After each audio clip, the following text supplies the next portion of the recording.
Nelson Mandela once said, I never lose. I either win or I learn. That's a great philosophy, but if you ask folks around Nashville, the Predators lost in the first round of the playoffs. But they also learned some valuable lessons in the regular season when they faced off against the teams remaining in the Stanley Cup hunt.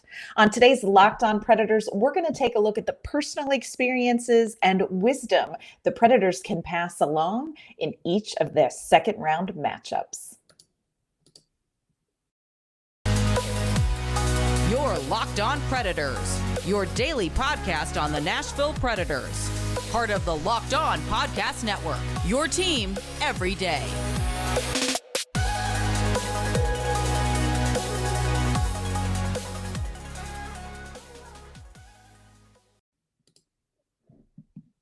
Hi, everyone. I'm Ann Kimmel at Locked On Predators. Thank you for making us your first listen of the day. I am a writer at ontheforecheck.com, and I am usually joined by my partner in crime, Nick Morgan. Nick is on an amazing vacation right now, but don't worry, he will be back joining us at the end of this week. So I'm flying solo today, but we've got a really interesting show for you. I took a look back at the Nashville Predators games when they played all of the teams that have advanced to the second round of the playoffs. And I tried to figure out, what can the Nashville Predators pass on about those teams to their opponent? What wisdom and insight did the Predators learn against these playoff teams? So we're going to dive into that in just a minute. But first, want to give you a little update. Today, the Nashville Predators announced that general manager David Poile and head coach John Hynes are going to be doing their postseason media availability on Thursday morning at 11 a.m. So it's going to be really interesting. And of course, Nick and I will have the breakdown for you on Friday, what Poile and Hynes had to say, and kind of see how we're feeling about their wrap up of a fascinating season and a disappointing season and a surprising season. How are they going to package it? So we have that coming up. It's going to be very interesting. I will say I was surprised when the Predators announced this 11 a.m. media availability on Thursday for Poile and Hynes. Some of the reaction in the Preds hockey sphere was, oh my gosh, I guess that means that they're coming back. Yeah, y'all. Nick and I talked about this on our show. We had an episode where we spent the whole time pretty much talking about David Poile's future and John Hynes' future with the Nashville Predators. And we both feel pretty strongly that we're going to see Poile and Hynes back right where they are next season. I think that Hynes has earned an opportunity to lead this team again. His contract is up at the end of this season. But I really do feel like John Hynes has done a tremendous amount with this team, considering what he walked into and what he was given and the circumstances that sort of overwhelmed his 3 years here in Nashville. As far as David Poile goes, the talk is, and the assumption is, that he will be back. He has sort of a reoccurring, re-upping contract every year. And I don't think this year is going to be any exception. So let's not be surprised that Poile and Hynes are back and are doing a post-game availability. They usually do it a little bit closer to the end of the season, but let's face it, everybody and their brother needed about a week off to process that holy hell sweep by the Colorado Avalanche. So, they just probably wanted to gather their wits and process through any naughty words and come to the table prepared to talk.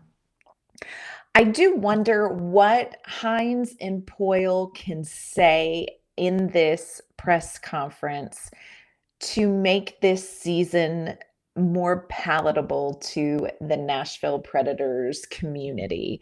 Brian Baston said it really well on yesterday's podcast when I asked him to describe the season in one word. He said, in two words, and that's okay. He said, met expectation.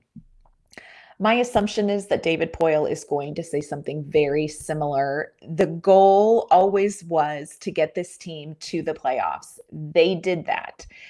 It will be interesting to see, though, how Poyle and Hines frame up this season that was so hot and cold for the Predators. On the one hand, you had these record-setting seasons for Yossi and Duchesne and Forsberg. Mikhail Granlund had a fantastic season, sort of a reemergence of Ryan Johansson.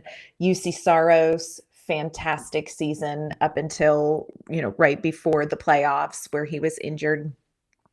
So how are they going to package those accomplishments with the results? The Predators swept in the first round of the playoffs. I don't necessarily think that would have happened had they played the Calgary Flames, but the Predators, all they had to do was keep a 4-goal lead over the Arizona Coyotes.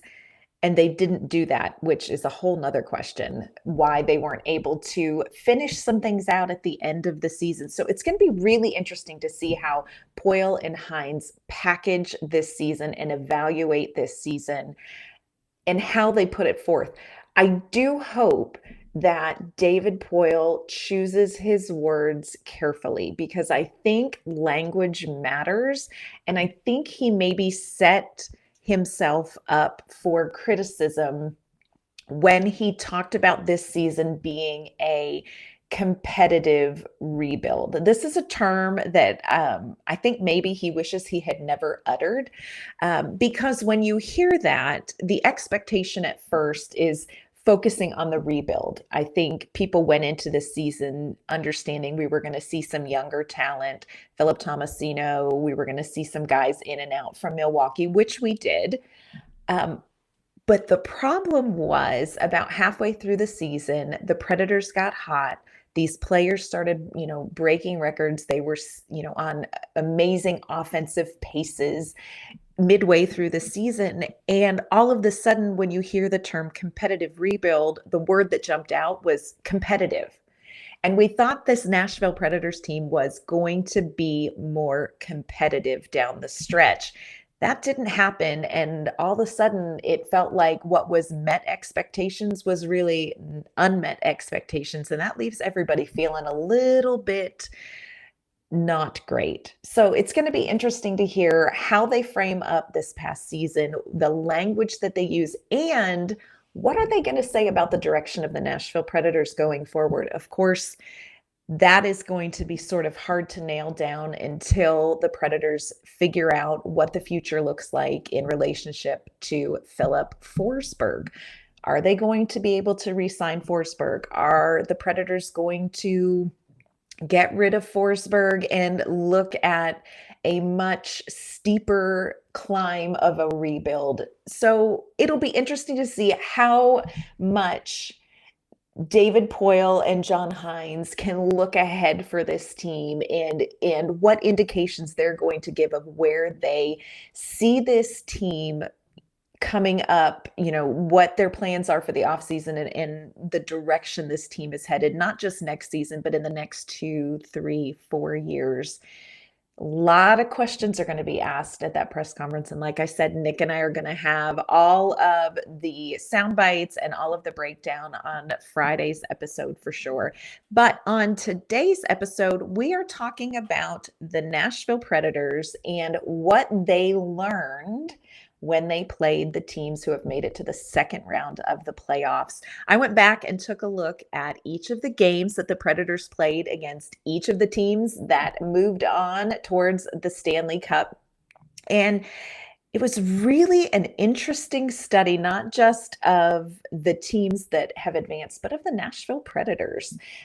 We're now into the second round of the playoffs. The first round was interesting. The Predators, of course, let's just put it out there. It's not like we don't know. We're swept in 4 games by the Colorado Avalanche. St. Louis and Florida took 6 games to advance in their series. But Calgary, Edmonton, Tampa Bay, Carolina, and the New York Rangers, all those teams needed 7 games to advance. And I think that was a really kind of fun and interesting first round. It kept everything a little spicy, a little juicy. very excited to see the Rangers beat the Penguins because I'm a passive aggressive Pennsylvania girl who didn't like the Penguins. So great to see that. My heart still hurts for the Toronto Maple Leafs. There's just, I mean, Nashville Predators fans understand postseason pain. You know, we just went through it, swept by the Colorado Avalanche. I mean, a royal spanking by the Avs. So we understand postseason pain. I'm not sure the Predators understand pain like the Toronto Maple Leafs. So pray for the Maple Leafs because, oh my goodness, dark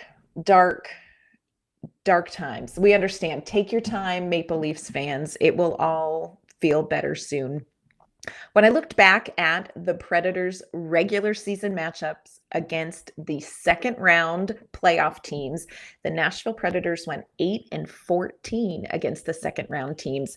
3 of those 8 wins came against the Colorado Avalanche, who went on in the postseason to sweep the Predators, as we've mentioned. So for all of the momentum in the middle of the season that the Nashville Predators had, for the hope that they instilled in fans and, you know, people across the NHL alike, when you look at those numbers, they really don't appear to have been a playoff team. So a little disappointing, but coming up, what we're going to do is we're going to take a look at each of the second round matchups. Full disclosure, I am recording this on Wednesday, so I'm looking into my crystal ball with no information. So we'll see when this airs tomorrow whether I look really smart or a little bit foolish. But we're going to look at each of these matchups, and I'm going to talk to you about what the Predators learned about these teams in the regular season. And I'm going to give these teams some tips for how they can win, some players to watch, and I'm also just gonna put it on out there, and I am going to give you my prediction for the second round series. All that is coming up in just a minute, but first want to let you know that this episode is brought to you by our friends at Rock Auto.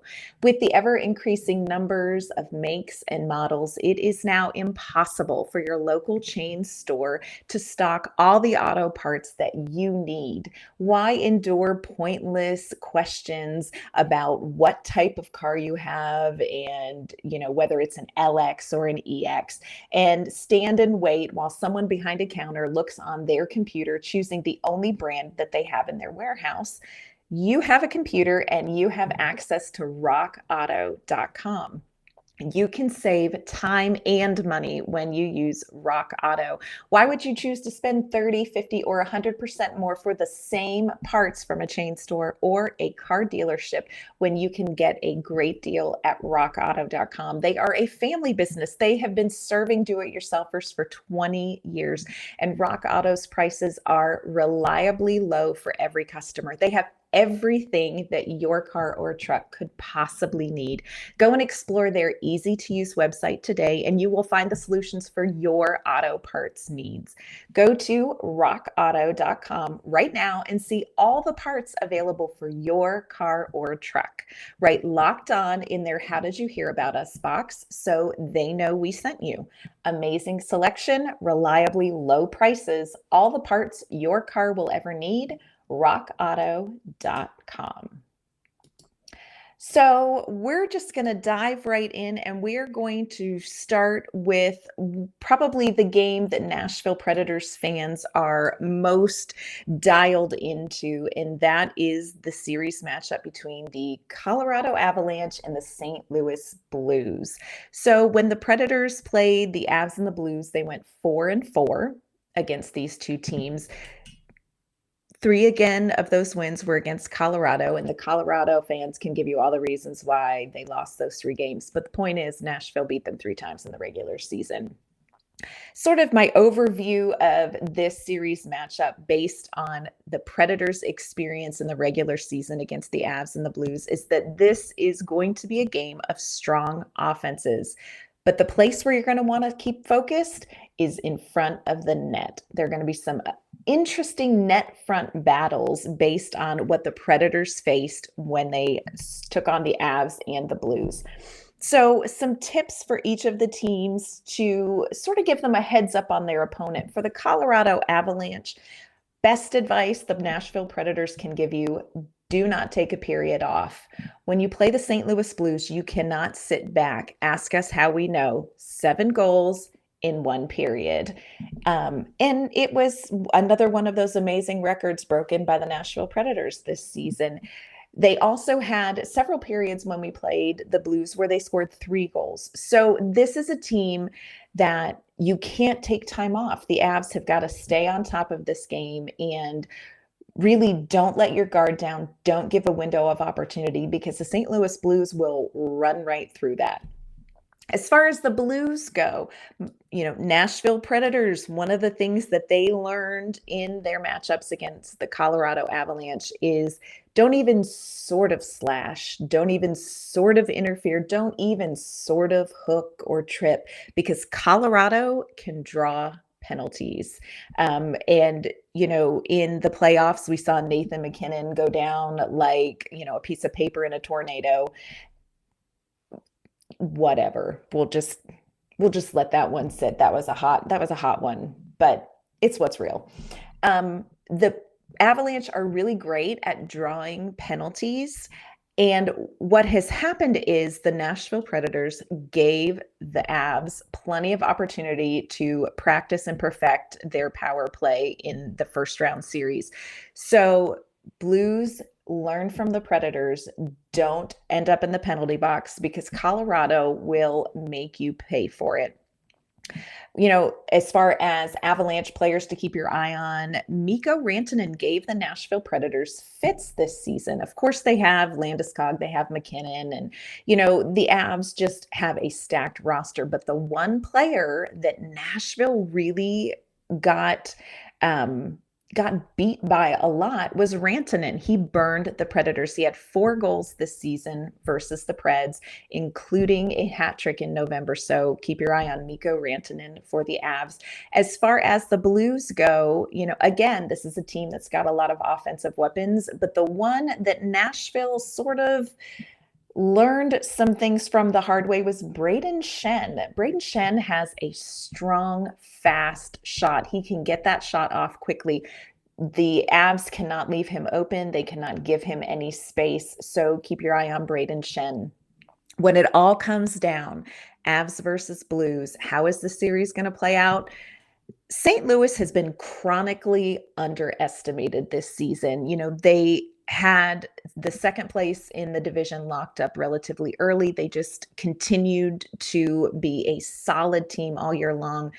And I think that they really are chronically underestimated. However, having said that, I really think the Colorado Avalanche are built for such a time as this, and they are peaking at the right time. Timing is everything in hockey. And I see this series going to 6 games, and I see Colorado moving on. So let's take a look at the battle in Florida. This is going to be another great one. Nashville was 1-3 in this regular series when they faced off against Florida and the Tampa Bay Lightning. So 2 teams that dominated Nashville when they matched up in the regular season. Overview for this game: batten down the hatches and watch your behind. These are 2 teams with speed, and they can get behind you very quickly. But you can't cheat on defense with this team, because each of these teams can take advantage of that. That's something Nashville saw in the regular season. So as far as Florida goes, when they're facing off against Tampa Bay, if Tampa Bay comes rolling out in their Stadium Series jerseys, buckle up, Buttercup, because there is some serious mojo in those jerseys. The Nashville Predators lost both of their games to Tampa Bay when Tampa Bay wore their Stadium Series jerseys. Matter of fact, the Predators were 0-3 in the Stadium Series jerseys, which is a bummer, because they fixed them up after the outcry and they were good looking jerseys. But Tampa Bay, they've got some magic in those sweaters. So look and see what they're wearing. It's going to matter. As far as Tampa Bay goes, what they need to do to beat Florida and what the Nashville Predators saw when they faced off against Florida, you absolutely have to move Bobrovsky in net. So quick shots, quick passes, get him to move and open up the net. That's going to be your ticket in. Players to watch on the Panthers team. Nashville Predators had their hands full with Anthony Duclair. He gave the Predators some trouble, just kind of trying to contain him. He didn't necessarily light up the score sheet, but he was getting off so many shots against the Predators. And it's going to be one of those players that may come up really big for Florida in this series.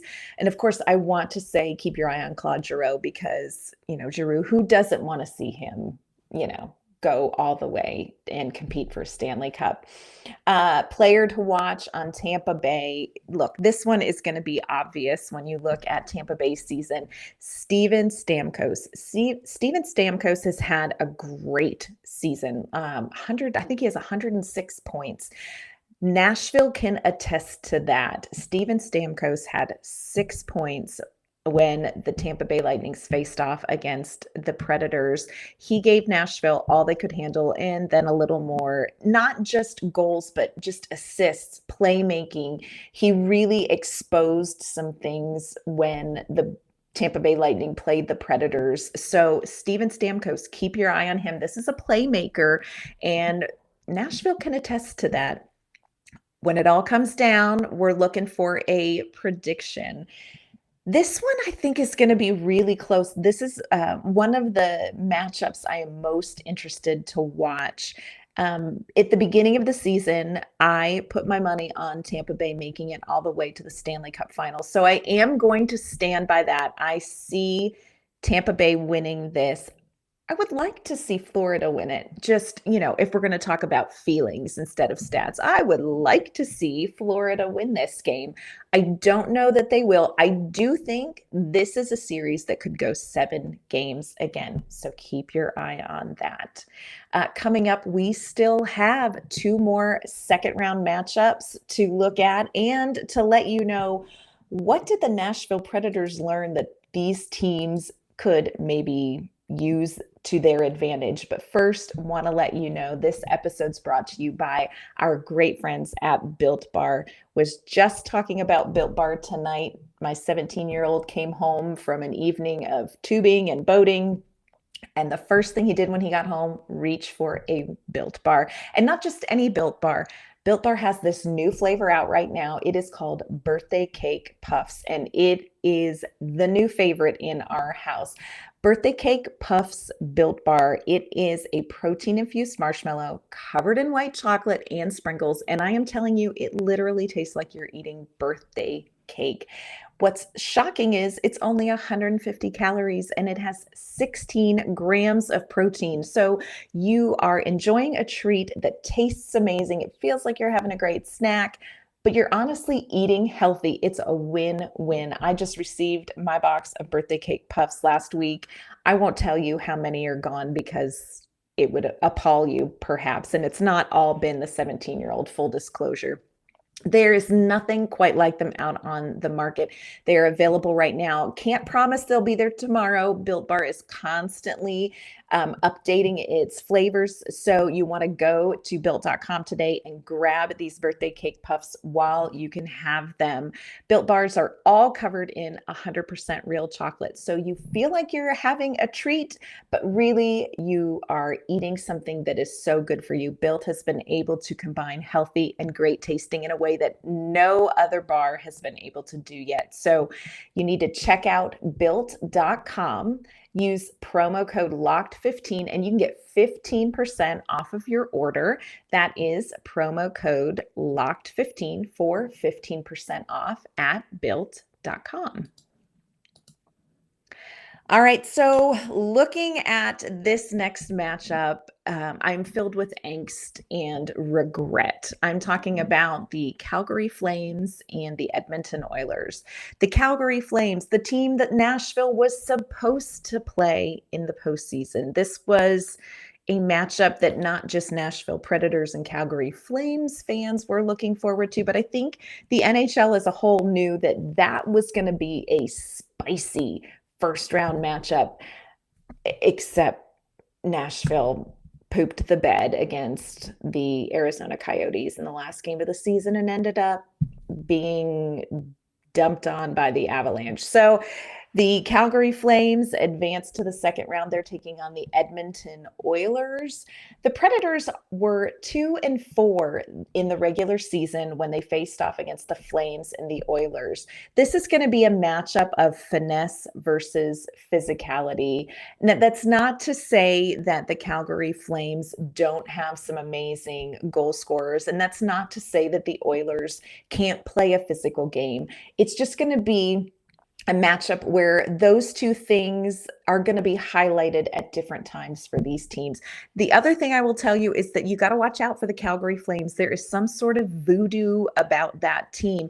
Big things happened for the Nashville Predators when they played the Calgary Flames. Some good, some really terrible. Matt Duchene became the franchise's first 40-goal scorer in a game against the Calgary Flames. Let's hear it for that. That's the good thing. Downside, Philip Forsberg and UC Saros were both injured playing the Calgary Flames. So, heads up, Oilers, be careful. There's some sort of voodoo going on with the Flames. So be careful. My advice for the Edmonton Oilers, based on Nashville Predators experience, you got to play to the buzzer. The Calgary Flames are relentless. And if you give them even a second, or I don't know, let's just say 0.1 seconds left, they can score a goal, tie the game, and win it in overtime. Ask me how I know. So the Oilers are going to have to play to the buzzer. The Flames, this is a hungry, spunky, plucky team. And the Oilers, I think, are maybe come off a little more polished, but don't underestimate the Flames. They are hungry and they will play every last second they can. As far as the Calgary Flames go, they need to keep their eye on the Oilers passing. The Edmonton Oilers have this uncanny ability to do something really well that the Nashville Predators don't. There's probably more than one thing. We're going to focus on one thing. The Edmonton Oilers make really smart choices when it comes to making one extra pass, and that almost always opens up the net. So Jacob Markstrom is going to really have to be dialed in because the Oilers are so smart at making that one quick extra pass to open things up. We did not see that happen much at all this season with UC Saros, but when the Oilers played the Predators, Saros would get beat by one quick cross ice pass, one pass, high to low. And Saros is usually really great at covering the net. He's got great edge work, and he just has always been very solid this season that way. But the Oilers were able to take advantage of opening the net and kind of delaying Saros with one quick pass. So Flames, I'm telling you, keep your eyes open for one extra pass. Players to watch. Of course, when you think of the Edmonton Oilers, you're going to say it with me, Connor McDavid. Let me tell you what you need to know, Calgary Flames fans. The Nashville Predators are telling you straight up and with full disclosure, keep your eye on Leon Draisaitl. Now, it's not surprising that he is going to be a big component of the Oilers through this series and on down the line. Leon Draisaitl's a phenomenal player, but he lit it up against the Nashville Predators this season. He had a hat trick against the Predators in April and just was unstoppable. So, Calgary, do not underestimate Leon Draisaitl. He's going to be a player to watch. When it comes to the Calgary Flames, they've got some really fun names and really fun players this season to keep an eye on. Johnny Gaudreau and, yada, yada, yada. The one that I think we should keep an eye on based on the Predators' experience, Elias Lindholm. Lindholm can be clutch under pressure. He had the overtime winner for the Flames in that April game where UC Saros was injured. And he just comes up clutch, and he has continued that in the series against Dallas, really played well. So that's who I think you should keep your eye on in this series. When it all comes down, Calgary or the Oilers? I'm going Calgary. I just think they can keep up pretty well with speed and offense. And I think maybe they're a little bit more physical. And if they can keep up with the Oilers and play a more physical game, I think they're going to do well. I also think if Jacob Markstrom is solid, Edmonton's going to have to work a little bit harder. So I'm going to go with the Flames, and I'm going to say they're going to get this in 6. Let's see. The Oilers kind of struggled a little bit in the first round. Let's see if they can find their footing. But I do think that the Flames are they're gonna come out of this one all right. Last, but of course not least, we have the New York Rangers and the Carolina Hurricanes. Nashville Predators fans, oh, the Hurricanes. We saw them in last year's postseason, and it was a knockdown, drag-out series. So there's a little residual feeling about the Hurricanes when it comes to the Nashville Predators and the fandom. This is going to be a series of stingy versus plenty. Carolina in the regular season scored twice as many goals on the Nashville Predators as the New York Rangers did. Carolina can put up a lot of goals. The New York Rangers, especially against Nashville, very low scoring games. I think this is all going to come down to goaltending. For the New York Rangers, what you need to take away, thanks to Nashville's experience and wisdom, you have got to take advantage of any lapses in Carolina's execution. There won't be many, but when there are, you've got to capitalize on them. The Nashville Predators had a really great steal in one of their games against Carolina, where Carolina just sort of settled in and they had a lazy pass and the Predators stole it and were able to get a breakaway goal.